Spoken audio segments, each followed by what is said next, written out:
Euh, Bonjour, bonsoir tout le monde. Merci, professeur Atmani, pour l'introduction et surtout merci pour l'invitation, ainsi que les membres de la Société marocaine de neurologie.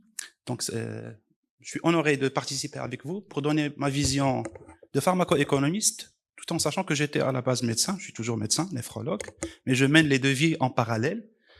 En préparant mon intervention, j'étais agréablement surpris parce que j'étais dans la recherche de la littérature sur la CEP au Maroc. Il y a pas mal de données. J'ai vu les travaux du professeur Blessing de Fès, des travaux de Casablanca, de Tanger, des publications de la SMACEP. Donc nous, en pharmacoéconomie, ce qui nous intéresse, c'est partir de quelque chose plutôt que de rien. Et en matière de la CEP, on a presque tout. C'est très facile de faire de la modélisation pharmacoéconomique parce qu'il y a de la matière locale, chose qu'on ne retrouve pas dans beaucoup de spécialités au Maroc. Sur ça, donc, je vous félicite. Deuxième point, en discutant avec le professeur Atmani, on s'était mis d'accord sur une petite présentation pharmacoéconomique, sur une introduction pédagogique sur la pharmaco. Mais en voyant le travail magnifique, extraordinaire sur le plan méthodologique que vous avez présenté, donc je vois que le niveau de discussion en neurologie, elle est déjà à un niveau advanced. Donc, je garde les slides, mais je change mon script vers une discussion plus avancée, parce que je pense que c'est ça l'objectif, aller vers quelque chose de concret pour le patient.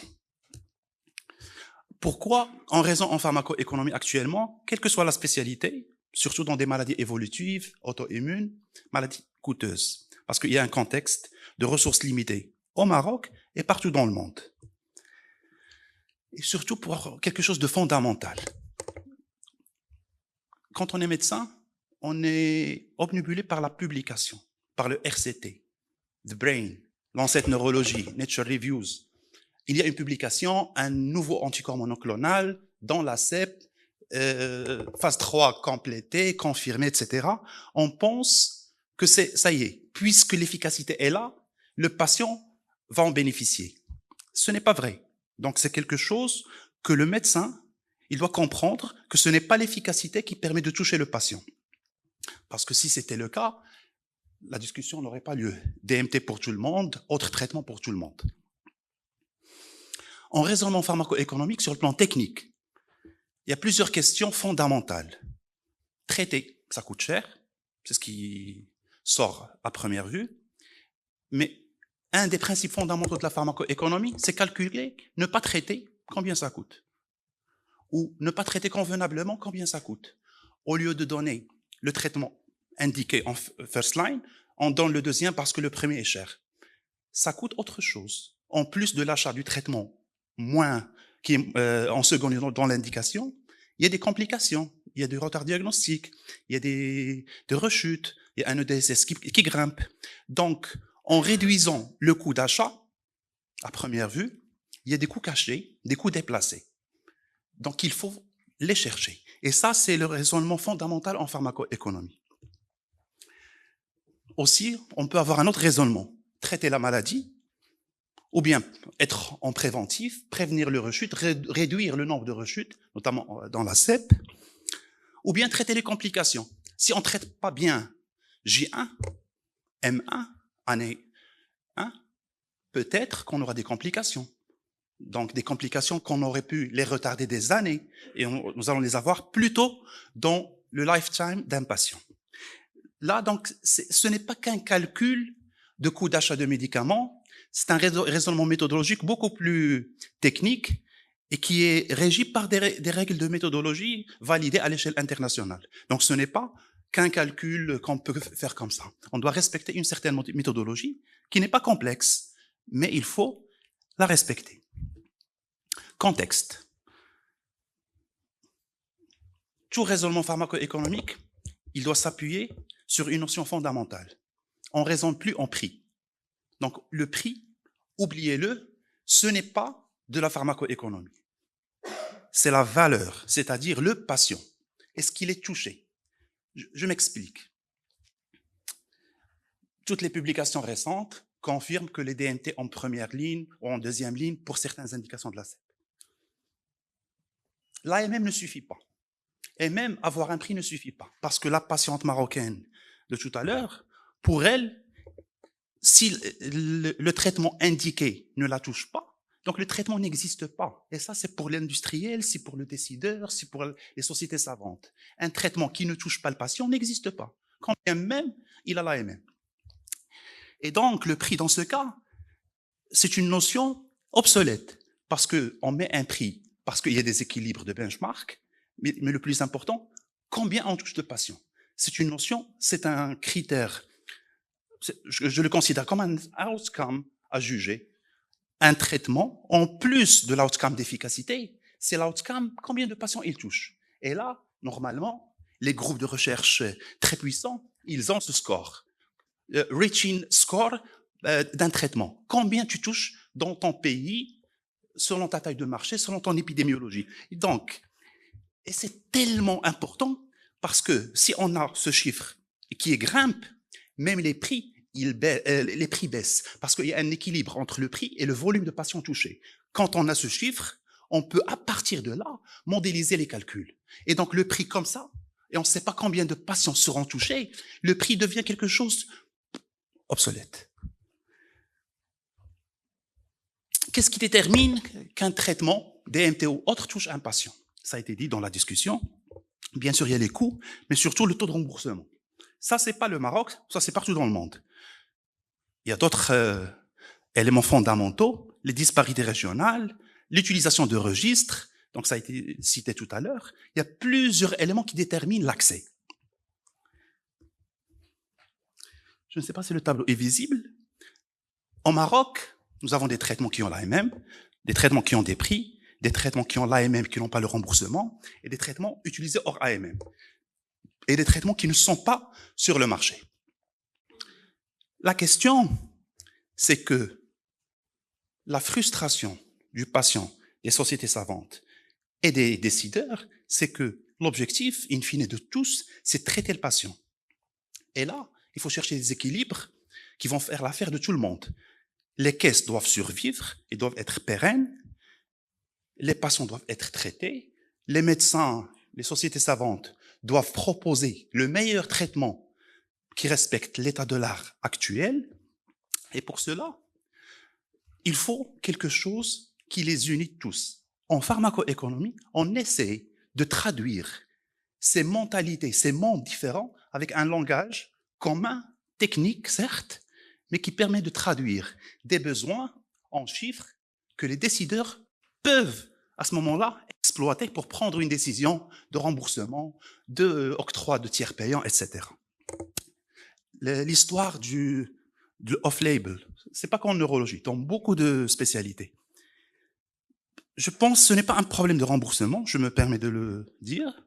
Je pense que c'est un problème de regulatory, parce que c'est un anti-CD20, mais il y a de nouveaux anti-CD20, l'ocrelizumab et l'ofatumumab, c'est des anti-CD20 aussi.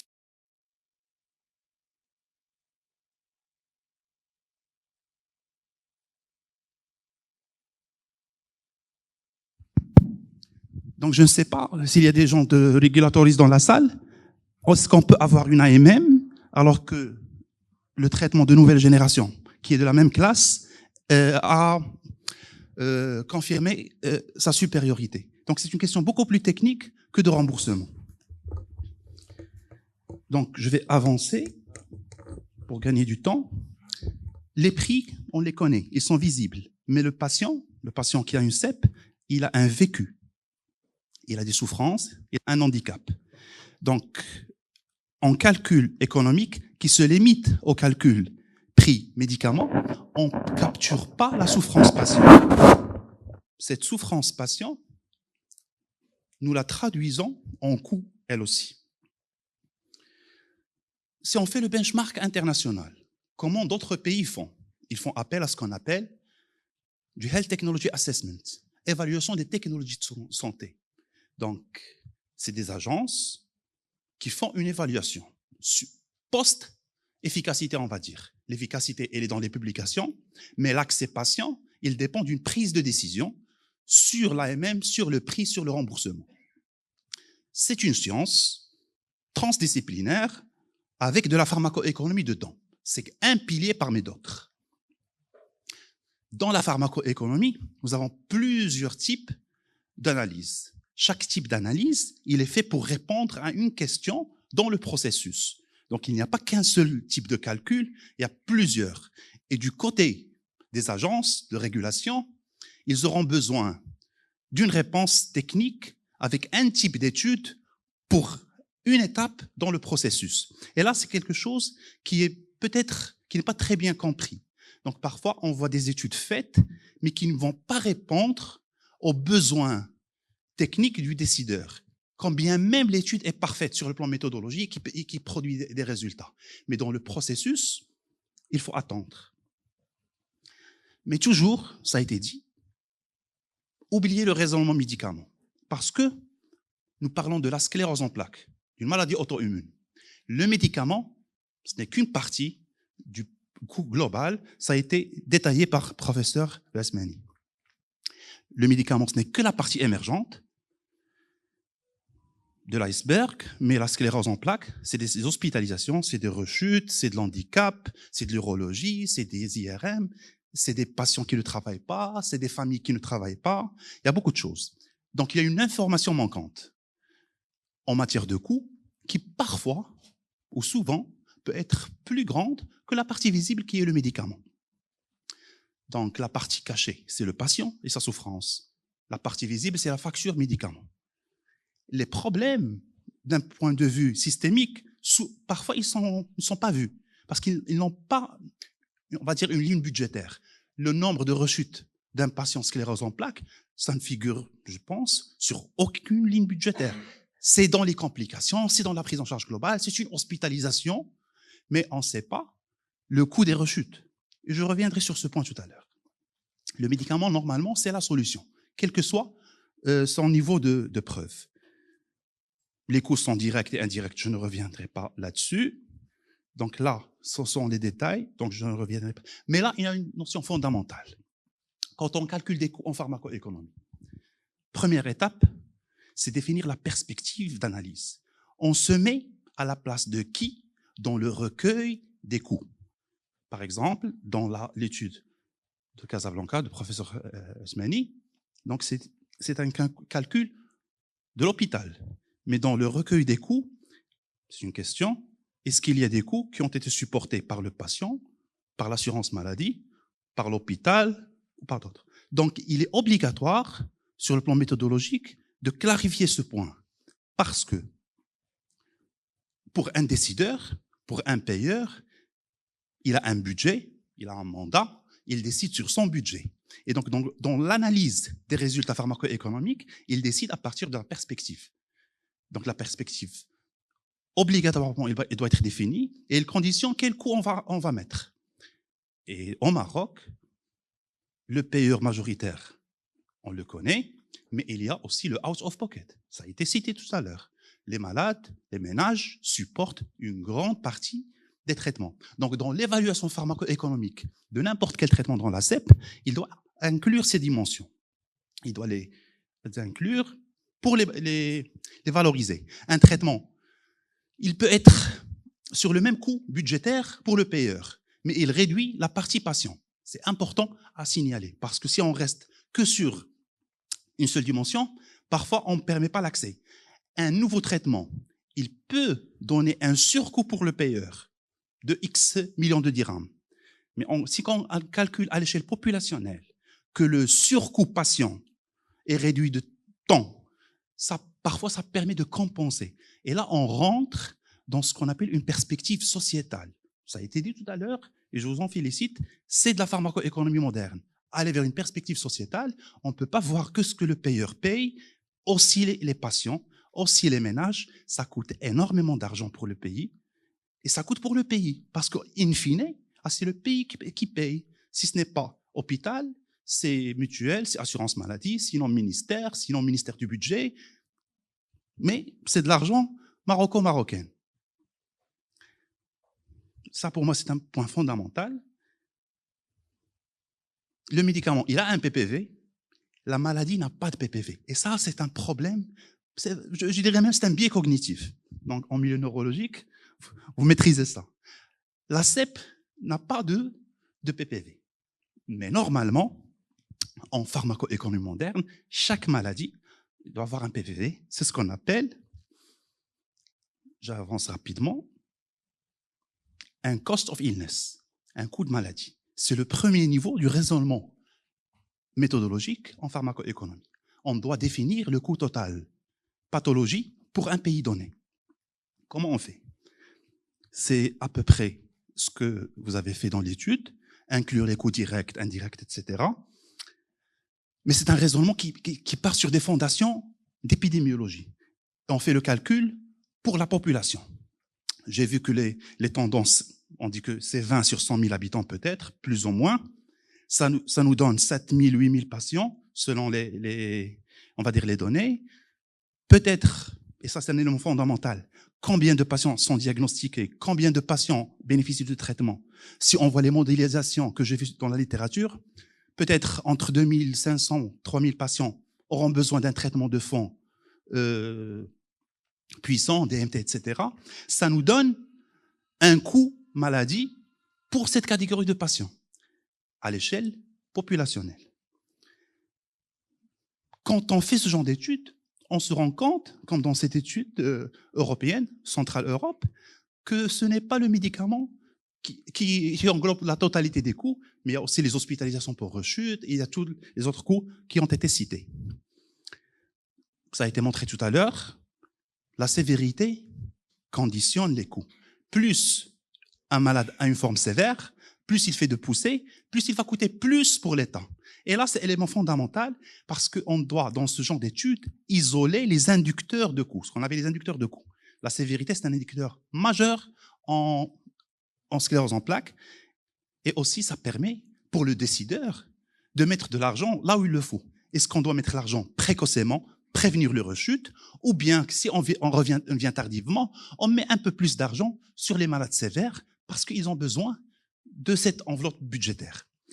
Et bien sûr, avoir cette facture globale. Là, c'est un élément fondamental en neurologie, en cardiologie, dans toutes les spécialités. Il faut avoir la facture globale par pathologie, par année, par pays. Ça permet de classer les maladies selon le fardeau. Le fardeau, il peut être épidémiologique, il peut être économique, il peut être de sévérité. Et la CEP, il regroupe les trois. Et donc, peut-être à partir de l'étude de professeur Asmani, d'autres doivent faire une modélisation à l'échelle populationnelle pour nous sortir un proxy de la facture CEP au Maroc. J'ai mis entre 20 et 50 millions d'euros. Si on prend des pays similaires, peut-être on doit multiplier le chiffre par 25-30 que vous avez retrouvé. Peut-être on va se retrouver dans cet ordre de grandeur. L'étude, c'était pour 100 patients. Peut-être pour 7000 patients et pour 2500 qui nécessitent les DMT, on peut se retrouver. Ça, c'est le premier niveau du raisonnement pharmacoéconomique. Et c'est pas suffisant.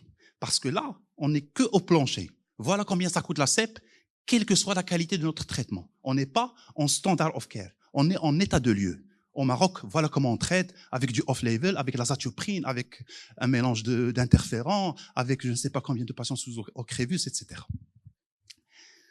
Deuxième niveau, c'est comment choisir les traitements d'un point de vue pharmacoéconomique. Ça fait appel à un autre type d'étude beaucoup plus puissant, beaucoup plus complexe, mais c'est le standard of care, on va dire, dans le raisonnement pharmacoéconomique actuellement. C'est ce qu'on appelle les cost of effectiveness. Donc, c'est une analyse combinée à la fois des coûts et de l'efficacité. Ce n'est pas qu'une analyse financière.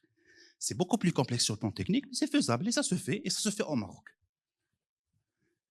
L'objectif de ce genre d'étude est simple. À partir d'une facture pathologie, si on a le coût CEP au Maroc, on va dire, à titre d'exemple, 10 millions d'euros. Pour un état de santé exprimé, comme l'a si bien présenté professeur Atmani, on peut l'exprimer en QALY, on peut l'exprimer en DALY. QALY ou DALY. Mais dans tous les cas, on a une expression de l'efficacité qui combine à la fois la survie et la qualité de vie. Pour le décideur, il a une facture. Cette facture, il est déjà payée, avec quel que soit le niveau de traitement. Et là, c'est le niveau plancher du raisonnement. Nous avons une facture. Après, on peut voir, est-ce que cette dépense qui est déjà là, sauf qu'elle est diluée, ce n'est pas une ligne budgétaire, C'est complications ici, c'est événements urodynamiques, c'est des aidants à la maison, c'est des hospitalisations pour des perfusions de solumédrol et autres. Mais si on fait la synthèse, l'intégrale, on se retrouve avec une facture globale. Voilà combien coûte la CEP avec notre façon de faire. À partir de là, on peut faire du cost effectiveness. C'est à ce moment-là où le cost effectiveness, il permet de voir l'investissement, le surcoût de DMT ou autre. Combien il améliore en quali, combien il diminue les DALI. Et là, pour le décideur, il aura, si j'investis le X2 versus le X1, un peu de mathématiques de primaire, j'achète du N2, des quali, par rapport à l'état des lieux initial. Et ça, c'est un calcul différentiel. Voilà combien je peux investir. Et là, c'est ça le mot-clé. Ça a été dit tout à l'heure, raisonner en investissement et non pas en dépenses en santé. C'est malheureux, mais c'est comme ça. Combien j'investis? Et là, dans les études, on va dire les publications assez récentes, ils font la conversion au dirham près. J'investis 1 dirham sur la CEP, voilà mon retour sur investissement. Idéalement, il doit être supérieur à 1. En général, si les calculs sont bien faits et si la prise en charge est correcte et précoce et le suivi est fait, on a un retour sur investissement dans une dimension sociétale. Et ce n'est pas suffisant. Normalement, on va toujours vers un autre raisonnement que les payeurs adorent, et c'est justifié, c'est si je généralise le meilleur traitement à l'échelle populationnelle et non pas à 5 ou 10 patients. Pour qu'il n'y ait pas de disparité, il faut que le traitement soit disponible pour tout le monde. Donc on raisonne meilleur traitement pour toute la population. On fait ce qu'on appelle l'analyse d'impact budgétaire. L'analyse d'impact budgétaire, c'est quelque chose de fondamental dans le raisonnement. Ce n'est pas le budget médicament, c'est plus dynamique que ça, c'est plus subtil. On fait une modélisation sur l'état des lieux, combien ça coûte, ça a été fait, et on introduit le nouveau médicament. Quand on introduit un nouveau médicament sur un marché, ce n'est pas le surcoût médicament qui nous intéresse, c'est la répartition du marché. Parce que vous avez 2500 patients, vous introduisez un nouveau traitement, une nouvelle ligne dans les TMT ou deux lignes, ça va prendre des patients des anciennes lignes en langage oncologique. Et donc les prix globaux vont changer. Donc l'introduction d'un nouveau traitement, DMT ou autre, sur un marché fait un changement de toute la facture. Donc dans une budget impact bien faite, c'est ce qu'il faut intégrer. Et c'est ce que doit recevoir le décideur pour prendre la décision, pour faciliter l'accès à l'échelle populationnelle. Donc, je ne vais pas rentrer dans les détails pour avancer. J'ai un dernier point, très fondamental dans la sclérose en plaques. Au-delà des analyses d'impact budgétaire, il y a ce qu'on appelle le net impact. Et là, c'est quelque chose de subtil, mais ça permet l'accès dans pas mal de situations dans d'autres pays à des traitements innovants. C'est quoi? Quand on calcule juste le coût, le surcoût, et on oublie, on n'intègre pas, ou on ne met pas en valeur assez les coûts évités. Ça a été dit tout à l'heure. Donc, sur le plan pharmaco-économique, je ne sais pas pourquoi vous m'avez invité. Professeur Asmani, il peut faire l'affaire, il n'y a aucun souci. Il y a les coûts évités. Et normalement, en sclérose en plaques, quand on met un traitement efficace, vous le connaissez mieux que quiconque, ça réduit les rechutes. Ces rechutes, il faut les valoriser. Le fameux ARR, Annual Relapse Rate, ça se convertit. Parce qu'une rechute, c'est une hospitalisation, 1 jour, 3 jours, 5 jours, perfusion, solumédrol, IRM, complications, etc. Ça coûte 5 000 dirhams, ça coûte 20 000 dirhams, mais ça coûte de l'argent. Donc, ça permet de réduire l'impact budgétaire. Parce que l'impact budgétaire que sur le médicament, pour un décideur, il peut être clair. Quand on met aussi ce que le décideur ne va pas dépenser, c'est des coûts d'opportunité. Au lieu de mettre du coût sur des rechutes, je vais les investir dans l'éducation des enfants ou dans autres éléments. Si les opportunités cost, les différents traitements, j'ai supprimé les noms, j'ai gardé que les lapse rates. Quand on calcule sur 1 an, sur 5 ans, on aura un calcul sur le nombre de rechutes évitées en fonction de notre cocktail de répartition de marché. Et là, on peut le convertir en fonction des coûts moyens d'une rechute. Et ça donne quelques millions de dirhams économisés. C'est un raisonnement, quand on le généralise aux autres maladies auto-immunes, aux autres maladies systémiques, aux autres maladies, l'État, le payeur, pour économiser des milliards qui peuvent être investis dans des traitements de dernière génération ou dans des programmes de prévention ou d'éducation ou dans des autoroutes, etc. J'ai mis à la fin que, actuellement, à l'échelle internationale, OMS, Banque mondiale, OCDE recommandent pour les pays comme le Maroc, dans l'évaluation pharmacoéconomique, d'aller vers une dimension sociétale. On ne peut pas se limiter que sur les études pour le payeur. Le payeur, il n'a que son budget, alors que la pathologie coûte pour le payeur et pour l'État. Il y a tout un budget qui est dépensé, qui n'est pas dans le radar du payeur. Donc, il ne peut pas prendre la décision sur ça. Quand on généralise les calculs, ça a été fait dans beaucoup de pays, c'est en milliards de dirhams ou de dollars, comme vous voulez, dans la CEP et dans d'autres pathologies. Les EDSS, on peut les convertir, ça se convertit aussi, en fonction de la sévérité, en fonction de l'handicap. Ça permet de récupérer, entre guillemets, des restes, mais qui peuvent faire un bon plat. Pour conclure, l'introduction de l'innovation au Maroc, CEP, auto-immune, cancer, c'est résoudre une équation complexe où le coût et le budget prennent la majorité du poids dans la décision. Mais il y a aussi la charge de la maladie, le handicap, la charge, on va dire le fardeau, l'efficacité clinique, mais surtout les données locales, quand ils sont là, et on en a dans la CEP, normalement, ça permettrait d'améliorer l'accès aux patients marocains et tous les patients. Je vous remercie.